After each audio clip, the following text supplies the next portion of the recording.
Anne of Green Gables, by Lucy Maud Montgomery. Chapter 33. The Hotel Concert. "Put on your white organdy by all means, Anne," advised Diana decidedly. They were together in the east gable chamber. Outside it was only twilight, a lovely yellowish-green twilight with a clear blue, cloudless sky. A big round moon, slowly deepening from her pallid luster into burnished silver, hung over the haunted wood.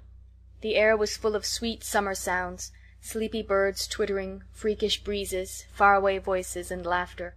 But in Anne's room the blind was drawn and the lamp lighted, for an important toilette was being made. The east gable was a very different place from what it had been on that night 4 years before, when Anne had felt its bareness penetrate to the marrow of her spirit with its inhospitable chill. Changes had crept in, Marilla conniving at them resignedly, until it was as sweet and dainty a nest as a young girl could desire. The velvet carpet with the pink roses and the pink silk curtains of Anne's early visions had certainly never materialized, but her dreams had kept pace with her growth, and it is not probable she lamented them. The floor was covered with a pretty matting, and the curtains that softened the high window and fluttered in the vagrant breezes were of pale green art muslin. The walls, hung not with gold and silver brocade tapestry, but with a dainty apple-blossom paper, were adorned with a few good pictures given Anne by Mrs. Allan. Miss Stacy's photograph occupied the place of honor, and Anne made a sentimental point of keeping fresh flowers on the bracket under it. Tonight a spike of white lilies faintly perfumed the room like the dream of a fragrance. There was no mahogany furniture, but there was a white painted bookcase filled with books, a cushioned wicker rocker, a toilette table befrilled with white muslin, a quaint gilt-framed mirror with chubby pink cupids and purple grapes painted over its arched top that used to hang in the spare room, and a low white bed. Anne was dressing for a concert at the White Sands Hotel. The guests had got it up in aid of the Charlottetown Hospital, and had hunted out all the available amateur talent in the surrounding districts to help it along. Bertha Sampson and Pearl Clay of the White Sands Baptist Choir had been asked to sing a duet. Milton Clark of Newbridge was to give a violin solo. Winnie Adela Blair of Carmody was to sing a Scotch ballad, and Laura Spencer of Spencervale and Anne Shirley of Avonlea were to recite. As Anne would have said at one time, it was an epoch in her life, and she was deliciously athrill with the excitement of it. Matthew was in the seventh heaven of gratified pride over the honor conferred on his Anne, and Marilla was not far behind, although she would have died rather than admit it, and said she didn't think it was very proper for a lot of young folks to be gadding over to the hotel without any responsible person with them. Anne and Diana were to drive over with Jane Andrews and her brother Billy in their double-seated buggy, and several other Avonlea girls and boys were going too. There was a party of visitors expected out from town, and after the concert a supper was to be given to the performers. "Do you really think the organdy will be best?" queried Anne anxiously. "I don't think it's as pretty as my blue-flowered muslin, and it certainly isn't so fashionable." "But it suits you ever so much better," said Diana. "It's so soft and frilly and clinging. The muslin is stiff and makes you look too dressed up, but the organdy seems as if it grew on you." Anne sighed and yielded. Diana was beginning to have a reputation for notable taste in dressing, and her advice on such subjects was much sought after. She was looking very pretty herself on this particular night, in a dress of the lovely wild rose pink from which Anne was forever debarred, but she was not to take any part in the concert, so her appearance was of minor importance. All her pains were bestowed upon Anne, who, she vowed, must, for the credit of Avonlea, be dressed and combed and adorned to the Queen's taste. "Pull out that frill a little more. So. Here, let me tie your sash. Now for your slippers. I'm going to braid your hair in 2 thick braids and tie them halfway up with big white bows. No, don't pull out a single curl over your forehead. Just have the soft part. There is no way you do your hair suits you so well, Anne, and Mrs. Allan says you look like a Madonna when you part it so. I shall fasten this little white house rose just behind your ear. There was just one on my bush, and I saved it for you." "Shall I put my pearl beads on?" asked Anne. "Matthew brought me a string from town last week, and I know he'd like to see them on me." Diana pursed up her lips, put her black head on one side critically, and finally pronounced in favor of the beads, which were thereupon tied around Anne's slim, milk-white throat. "There's something so stylish about you, Anne," said Diana with unenvious admiration. "You hold your head with such an air. I suppose it's your figure. I am just a dumpling. I've always been afraid of it, and now I know it is so. Well, I suppose I shall just have to resign myself to it." "But you have such dimples," said Anne, smiling affectionately into the pretty, vivacious face so near her own. "Lovely dimples, like little dents in cream. I've given up all hope of dimples. My dimple dream will never come true. But so many of my dreams have that I mustn't complain. Am I all ready now?" "All ready," assured Diana, as Marilla appeared in the doorway, a gaunt figure with grayer hair than of yore and no fewer angles, but with a much softer face. "Come right in and look at our elocutionist, Marilla. Doesn't she look lovely?" Marilla emitted a sound between a sniff and a grunt. "She looks neat and proper. I like that way of fixing her hair, but I expect she'll ruin that dress driving over there in the dust and dew with it, and it looks most too thin for these damp nights. Organdy's the most unserviceable stuff in the world, anyhow, and I told Matthew so when he got it. But there is no use in saying anything to Matthew nowadays. Time was when he would take my advice, but now he just buys things for Anne regardless, and the clerks at Carmody know they can palm anything off on him. Just let them tell him a thing is pretty and fashionable, and Matthew plunks his money down for it. Mind you keep your skirt clear of the wheel, Anne, and put your warm jacket on." Then Marilla stalked downstairs, thinking proudly how sweet Anne looked with that one moonbeam from the forehead to the crown, and regretting that she could not go to the concert herself to hear her girl recite. "I wonder if it is too damp for my dress," said Anne anxiously. "Not a bit of it," said Diana, pulling up the window blind. "It's a perfect night, and there won't be any dew. Look at the moonlight." "I'm so glad my window looks east into the sun rising," said Anne, going over to Diana. "It's so splendid to see the morning coming up over those long hills and glowing through those sharp fir tops. It's new every morning, and I feel as if I washed my very soul in that bath of earliest sunshine. Oh, Diana, I love this little room so dearly. I don't know how I'll get along without it when I go to town next month." "Don't speak of your going away tonight," begged Diana. "I don't want to think of it. It makes me so miserable, and I do want to have a good time this evening. What are you going to recite, Anne? And are you nervous?" "Not a bit. I've recited so often in public I don't mind at all now. I've decided to give The Maiden's Vow. It's so pathetic. Laura Spencer is going to give a comic recitation, but I'd rather make people cry than laugh." "What will you recite if they encore you?" "They wouldn't dream of encoring me," scoffed Anne, who was not without her own secret hopes that they would, and already visioned herself telling Matthew all about it at the next morning's breakfast table. "There are Billy and Jane now. I hear the wheels. Come on." Billy Andrews insisted that Anne should ride on the front seat with him, so she unwillingly climbed up. She would have much preferred to sit back with the girls, where she could have laughed and chattered to her heart's content. There was not much of either laughter or chatter in Billy. He was a big, fat, stolid youth of 20, with a round, expressionless face and a painful lack of conversational gifts. But he admired Anne immensely, and was puffed up with pride over the prospect of driving to White Sands with that slim, upright figure beside him. Anne, by dint of talking over her shoulder to the girls and occasionally passing a sop of civility to Billy, who grinned and chuckled and never could think of any reply until it was too late, contrived to enjoy the drive in spite of all. It was a night for enjoyment. The road was full of buggies, all bound for the hotel, and laughter, silver clear, echoed and re-echoed along it. When they reached the hotel it was a blaze of light from top to bottom.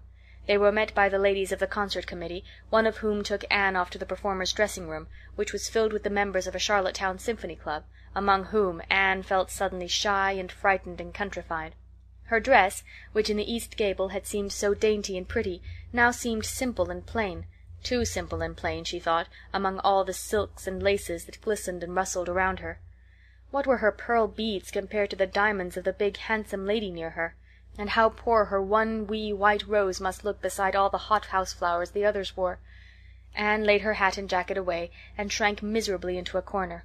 She wished herself back in the white room at Green Gables. It was still worse on the platform of the big concert hall of the hotel, where she presently found herself. The electric lights dazzled her eyes. Their perfume and hum bewildered her.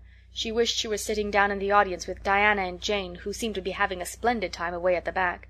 She was wedged in between a stout lady in pink silk and a tall, scornful-looking girl in a white lace dress. The stout lady occasionally turned her head squarely around and surveyed Anne through her eyeglasses until Anne, acutely sensitive of being so scrutinized, felt that she must scream aloud. And the white lace girl kept talking audibly to her next neighbor about the country bumpkins and rustic belles in the audience, languidly anticipating such fun from the displays of local talent on the program. Anne believed that she would hate that white lace girl to the end of life. Unfortunately for Anne, a professional elocutionist was staying at the hotel and had consented to recite. She was a lithe, dark-eyed woman in a wonderful gown of shimmering gray stuff like woven moonbeams, with gems on her neck and in her dark hair. She had a marvelously flexible voice and wonderful power of expression. The audience went wild over her selection. Anne, forgetting all about herself and her troubles for the time, listened with rapt and shining eyes. But when the recitation ended, she suddenly put her hands over her face. She could never get up and recite after that. Never. Had she ever thought she could recite? Oh, if she were only back at Green Gables! At this unpropitious moment her name was called. Somehow Anne, who did not notice the rather guilty little start of surprise the white lace girl gave, and would not have understood the subtle compliment implied therein if she had, got on her feet and moved dizzily out to the front. She was so pale that Diana and Jane, down in the audience, clasped each other's hands in nervous sympathy. Anne was the victim of an overwhelming attack of stage fright. Often as she had recited in public, she had never before faced such an audience as this, and the sight of it paralyzed her energies completely. Everything was so strange, so brilliant, so bewildering. The rows of ladies in evening dress, the critical faces, the whole atmosphere of wealth and culture about her. Very different this from the plain benches at the debating club, filled with the homely, sympathetic faces of friends and neighbors. These people, she thought, would be merciless critics. Perhaps, like the white lace girl, they anticipated amusement from her rustic efforts. She felt hopelessly, helplessly ashamed and miserable.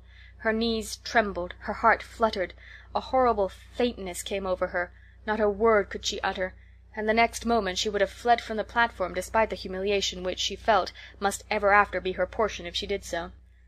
But suddenly, as her dilated, frightened eyes gazed out over the audience, she saw Gilbert Blythe away at the back of the room, bending forward with a smile on his face, a smile which seemed to Anne at once triumphant and taunting. In reality it was nothing of the kind. Gilbert was merely smiling with appreciation of the whole affair in general, and of the effect produced by Anne's slender white form and spiritual face against a background of palms in particular. Josie Pye, whom he had driven over, sat beside him, and her face certainly was both triumphant and taunting. But Anne did not see Josie, and would not have cared if she had. She drew a long breath and flung her head up proudly, courage and determination tingling over her like an electric shock. She would not fail before Gilbert Blythe. He should never be able to laugh at her. Never, never. Her fright and nervousness vanished, and she began her recitation, her clear, sweet voice reaching to the farthest corner of the room without a tremor or a break. Self-possession was fully restored to her, and in the reaction from that horrible moment of powerlessness she recited as she had never done before. When she finished there were bursts of honest applause. Anne, stepping back to her seat, blushing with shyness and delight, found her hand vigorously clasped and shaken by the stout lady in pink silk. "My dear, you did splendidly," she puffed. "I've been crying like a baby. Actually I have. There, they're encoring you. They're bound to have you back." "Oh, I can't go," said Anne confusedly. "But yet I must, or Matthew will be disappointed. He said they would encore me." "Then don't disappoint Matthew," said the pink lady, laughing. Smiling, blushing, limpid-eyed, Anne tripped back and gave a quaint, funny little selection that captivated her audience still further. The rest of the evening was quite a little triumph for her.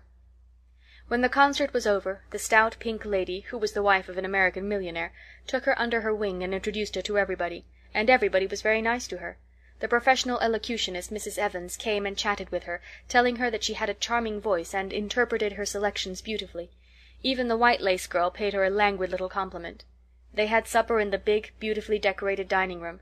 Diana and Jane were invited to partake of this also, since they had come with Anne, but Billy was nowhere to be found, having decamped in mortal fear of some such invitation.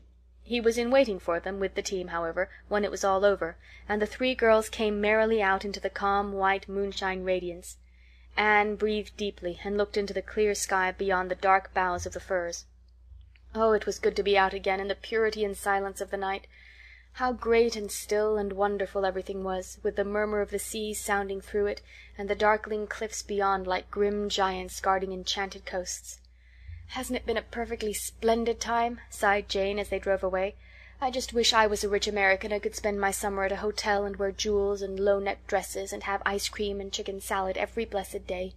I'm sure it would be ever so much more fun than teaching school. Anne, your recitation was simply great, although I thought at first you were never going to begin. I think it was better than Mrs. Evans's." "Oh, no, don't say things like that, Jane," said Anne quickly, "because it sounds silly. It couldn't be better than Mrs. Evans's, you know, for she is a professional, and I'm only a schoolgirl with a little knack of reciting. I'm quite satisfied if the people just like mine pretty well." "I've a compliment for you, Anne," said Diana. "At least, I think it must be a compliment because of the tone he said it in. Part of it was, anyhow. There was an American sitting behind Jane and me, such a romantic-looking man with coal-black hair and eyes. Josie Pye says he is a distinguished artist, and that her mother's cousin in Boston is married to a man that used to go to school with him. Well, we heard him say, didn't we, Jane, Who is that girl on the platform with the splendid Titian hair? She has a face I should like to paint. There now, Anne. But what does Titian hair mean?" "Being interpreted, it means plain red, I guess," laughed Anne. "Titian was a very famous artist who liked to paint red-haired women." "Did you see all the diamonds those ladies wore?" sighed Jane. "It was simply dazzling. Wouldn't you just love to be rich, girls?" "We are rich," said Anne staunchly. "Why, we have 16 years to our credit, and we're happy as queens, and we've all got imaginations, more or less. Look at that sea, girls, all silver and shadow and visions of things not seen. We couldn't enjoy its loveliness any more if we had millions of dollars and ropes of diamonds. You wouldn't change into any of those women if you could. Would you want to be that white lace girl and wear a sour look all your life, as if you'd been born turning up your nose at the world? Or the Pink Lady, kind and nice as she is, so stout and short that you'd really no figure at all? Or even Mrs. Evans, with that sad, sad look in her eyes? She must have been dreadfully unhappy sometimes to have such a look. You know you wouldn't, Jane Andrews." "I don't know exactly," said Jane, unconvinced. "I think diamonds would comfort a person for a good deal." "Well, I don't want to be anyone but myself, even if I go uncomforted by diamonds all my life," declared Anne.